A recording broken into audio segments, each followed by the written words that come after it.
अजितदादांनी उपमुख्यमंत्री पदाची शपथ घेतली। सन्माननीय अजितदादांची आयकर विभागाने जप्त केलेली संपत्ती त्यांना परत केली। लोकशाहीच्या बळकटीकरणासाठी दादांनी जो अत्यंत कष्टाने लढा दिला होता, त्या लढ्याला एका अर्थाने यश प्राप्त झालेला आहे। अजितदादा पवार यांचं अभिनंदन करतो। शपथग्रहण सोहळा जो मोदींच्या उपस्थितीत झाला, त्यानंतर काल केंद्र सरकारनं ईडी, इन्कम टॅक्स जे कोणी असतील त्यांनी आमच्या प्रिय अजितदादांची 1000 कोटीची संपत्ती स्वच्छ केली, मुक्त केली।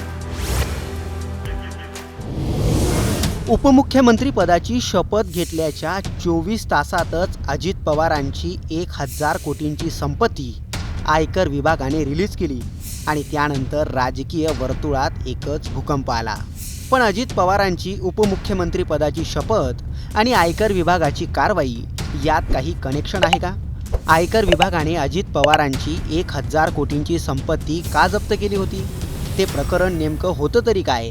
आणि शपथ घेताच अजित पवारांना गुड न्यूज कशी काय मिळाली?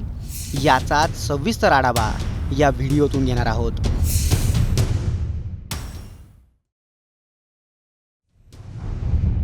अजितदादांनी उपमुख्यमंत्री पदाची शपथ घेतली। सन्माननीय अजितदादांची आयकर विभागाने जप्त केलेली संपत्ती त्यांना परत केली। अजितदादा पवार यांचं अभिनंदन करतो। शपथग्रहण सोहळा जो मोदींच्या उपस्थितीत झाला, त्यानंतर काल केंद्र सरकारनं ईडी, इन्कम टॅक्स जे कोणी असतील त्यांनी आमच्या प्रिय अजितदादांची 1000 कोटीची संपत्ती स्वच्छ केली, मुक्त केली।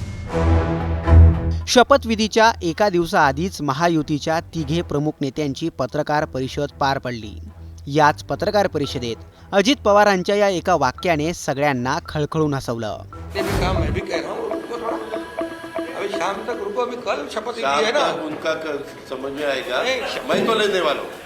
पण अजित पवारांच्या याच वाक्यावरून अंजली दमानिया यांनी गंभीर आरोप केलेत।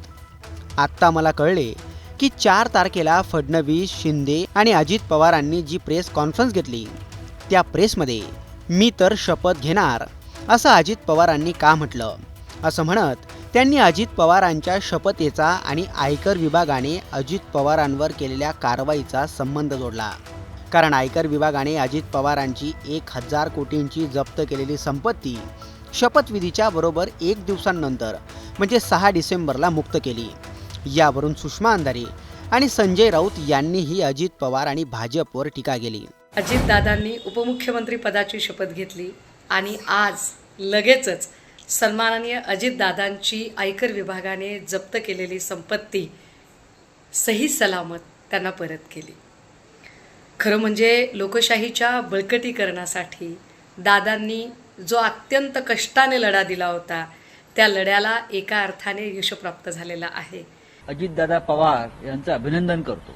शपथग्रहण सोहळा जो मोदींच्या उपस्थितीत झाला, त्यानंतर काल केंद्र सरकारनं ईडी, इन्कम टॅक्स जे कोणी असतील त्यांनी आमच्या प्रिय अजितदादांची 1000 कोटीची संपत्ती ही स्वच्छ केली, मुक्त केली। पण आयकर विभागाने अजित पवारांची संपत्ती का जप्त केली होती आणि हे सगळं प्रकरण काय तेही पाहूयात। आयकर विभागाने ऑक्टोबर 2021 मध्ये अजित पवारांच्या वेगवेगळ्या संपत्तीवर छापा टाकला होता।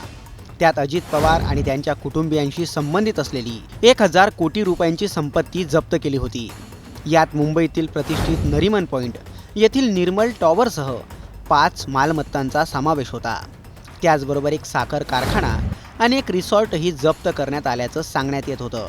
आयकर विभागाच्या या कारवाईवर अजित पवारांनी न्यायालयात दाद मागितली होती।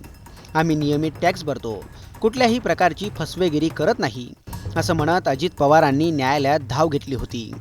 दिल्ली ट्रिब्युनल कोर्टने अजित पवारांची दखल घेत आयकर विभागाची अपील फेटाळली। तसेच अजित पवारांची जप्त केलेली संपत्ती मुक्त करण्याचे आदेशही दिलेत। या सगळ्या प्रकरणाचा टायमिंग आता चर्चेचा विषय ठरतोय। पंतप्रधान नरेंद्र मोदींनी राष्ट्रवादी काँग्रेस पक्षावर 72,000 कोटींच्या घोटाळ्याचे आरोप केले। त्याच्या अगदी काही दिवसांनंतरच अजित पवारांनी महायुती सरकारमध्ये उपमुख्यमंत्री पदाची शपथ घेतली होती। त्याही वेळी विरोधकांनी अजित पवारांच्या शपथ घेण्याच्या टायमिंगवर प्रश्नचिन्ह उपस्थित केले होते। आता पुन्हा एकदा अजित पवारांनी शपथ घेताच त्यांच्याकडे संशयाने पाहिलं जातंय। यावरूनही विरोधकांनी अनेक शंका उपस्थित केल्या. अजित पवारांना शपथ घेण्याची इतकी घाई का होती, यावरही अंजली दमानिया यांनी भाष्य केलं. तर सुषमा अंधारेंनीही अजित पवार आणि भाजपवर गंभीर आरोप केलेत. विरोधकांचे हे सगळे आरोप आणि अजित पवारांची जप्त झालेल्या संपत्तीचा टायमिंग याबाबत तुमचं मत काय? कमेंट करून नक्की कळवा.